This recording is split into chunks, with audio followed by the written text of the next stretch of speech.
All right, so today we're gonna be doing day 14 challenge. In part 1 of this challenge, we get a lot of text, and what this means is that there's some robots that are traveling across a map with a certain size. So we don't know what the size is yet, but the V is a starting location, or the P is the starting location, so it's 0, 4 it starts, and V is the velocity that they have. So they have 3, -3, so maybe they move in this direction.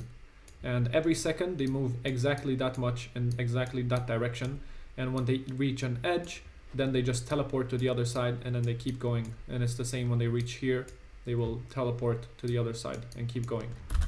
So there's a bunch of robots, and here's a sample that we can test with before we test with the entire input.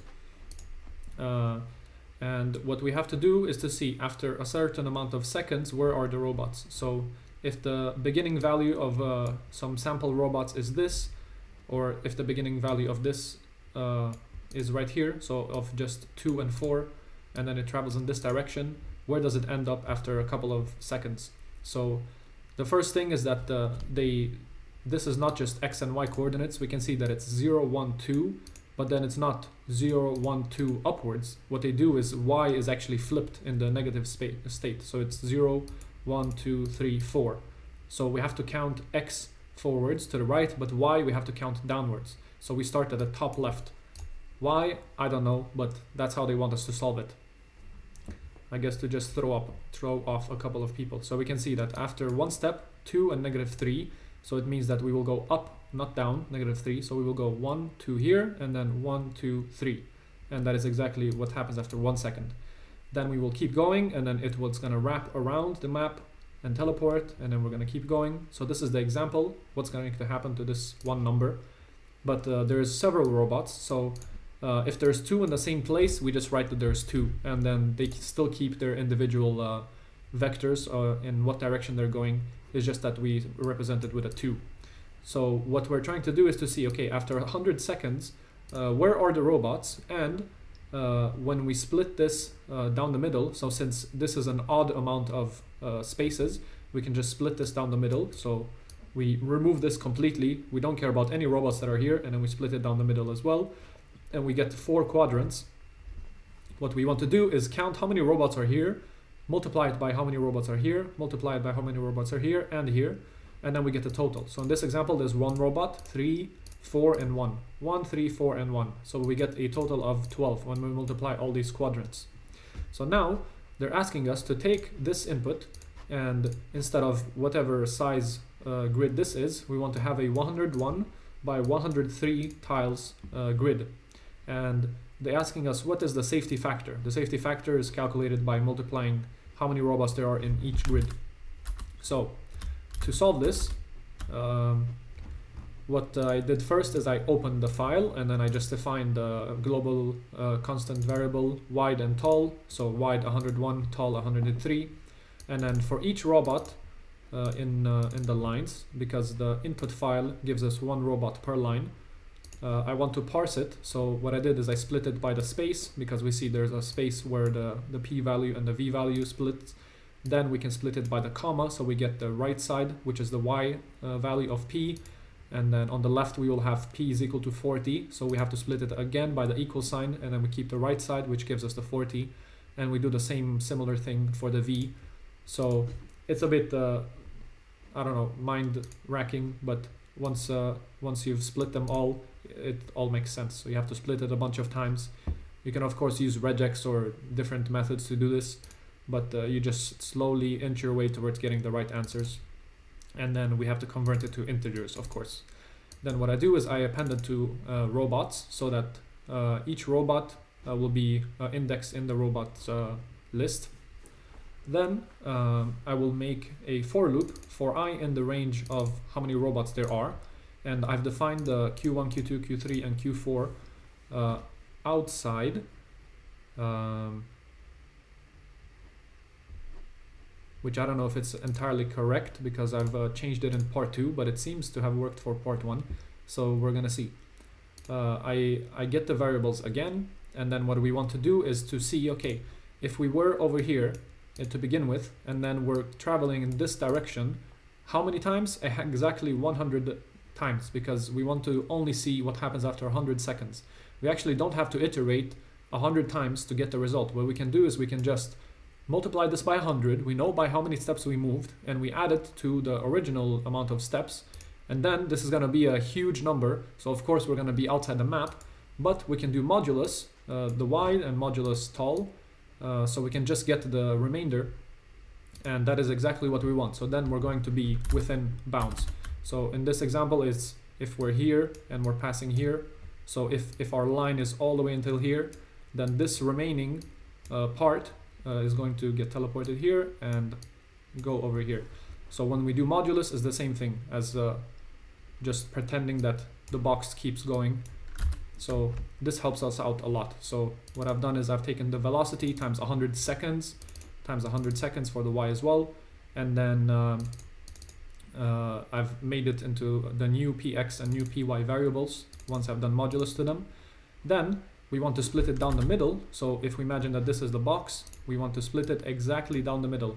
So this number 50 right here, because it's 101 tall or wide, then we know that the 50th one we're going to completely delete it, and we're going to do the same thing for here. And then we have two quadrants, Q1, Q2, Q3, and Q4. And what I want to do is I want to check, okay, where are we? Is the new px smaller than the vertical middle? It means that it's on the left side. And is it also smaller than the horizontal middle, which means it's on top of it? So then it means that it's Q1. So I want to add to Q1. Once we've done that, if this is not the case, then we want to check for Q2, and it's similar. It's just that we change one thing. So if it's bigger than vertical middle, it means it's here. Q3 is bigger than horizontal middle, but still smaller than vertical middle. So that's what we check for. And then the last one is bigger in both ends, and that's how we get Q4. So the answer would be Q1 times Q2 times Q3 times Q4. And if we run it, we can see what we get. We get 2195, 121 something something. 2195, 121, 60. And that is exactly the right answer. And now, for part 2, it's very confusing. There's not much description at all. But essentially what they're saying is, oh, somehow the robots arrange themselves into a picture of a Christmas tree. What picture? We don't know. What Christmas tree? We don't know. What shape is the Christmas tree? We don't know. What size is it? Where is it? We have absolutely no idea. So what I've tried to do was to first, I tried to see, okay, if the entire box, right? If the entire box would be a Christmas tree, then it means that it would be mirrored down the middle, right? So if this is a Christmas tree looking kind of like this, and then with the trunk over here, then maybe it would be mirrored. So what I tried to do is to check, okay, is this point over here mirrored to this point? So is there the same amount of robots on both sides? So I tried to check if the image is mirrored, but it didn't work at all. So that approach didn't work. And I feel like they could have specified a bit better what they mean by this. But there's another way to think about this, and it's not really clear, but I mean, it works. So if you have 4 quadrants, you can think about, okay, if all of the robots are aligning to draw something, so if the Christmas tree is somewhere, so if we assume that it's not too big, then it means that a lot of the robots are going to be in one quarter, which means if we have, let's say 100 robots, then let's say 97 of them are going to be in this corner, and one of them is here, one of them is here, one of them is here. So then the total will be 97. As opposed to if they're all randomly, evenly distributed, and it's going to be 25 to the power of 4. So 25 times 25 times 25 times 25. That's going to be a lot bigger number than 97. So we're just making an assumption that somehow the robots arranging themselves nicely means that they're all standing in one corner. And with this assumption, since they don't really tell us about that, but with this assumption, we can actually solve part 2. So I've done the same thing, I've formatted it, and then I've made a really large variable, smallest answer, and we just want to basically repeat over every second. So instead of multiplying by 100 directly to get to 100 seconds, we multiply by how many seconds we want to have it elapse. And I've made a for loop for the seconds and I only want to iterate until wide times tall, because the pattern will repeat after wide times tall times, so 101 times 103 times.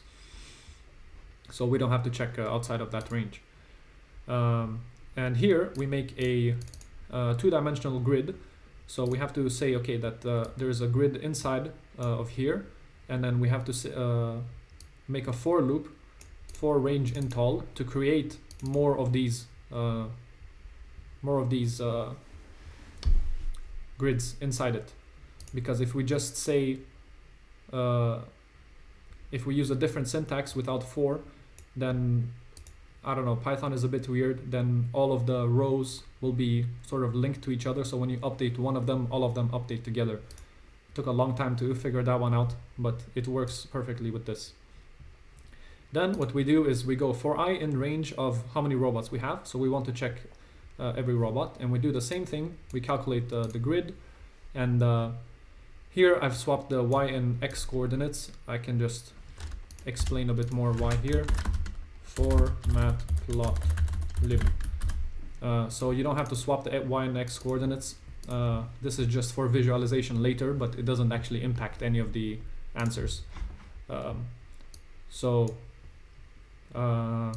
We check again and what corner it is, and then we get the answer. And then if the answer is smaller than the smallest answer, then we keep it, and we keep where we found it, at what second.